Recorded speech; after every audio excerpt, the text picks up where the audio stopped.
When training a new behaviour in a dog, what's quite frustrating for lots of owners is what we call the extinction burst, which is when the undesirable behaviour becomes a lot more frequent.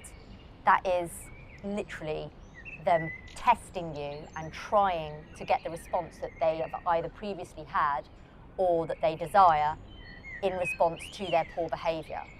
So when you are training, what will happen is it will get worse before it gets better. A really good example of this is jumping up.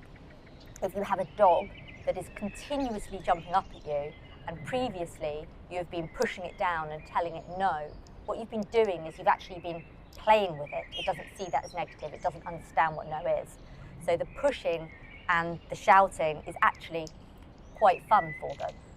So if you decided that you're now not going to reinforce it and you're going to allow the dog to jump up and you're just going to wait until they sit before you give them what they want, you're going to see a burst of them jumping up and pawing at you, which can be quite a challenge.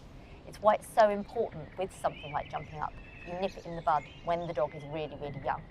The best way to explain extinction theory is when you have a remote control and you need to change the batteries in it, and you are pushing that button, and before you get up off your bottom and you change the battery in the remote control, you are jamming that button down just to see if it will work. That's exactly what a dog is doing when they are repeating the bad behaviour and not moving on to the behaviour that you want, the desired behaviour that you're trying to teach them. It can make training extremely frustrating, but if you persist with your positive reinforcement for the behaviour you do want and you ignore the bad behaviour, you will get to the point where you can achieve what you wanted, which is a dog that listens and is behaving as you wanted.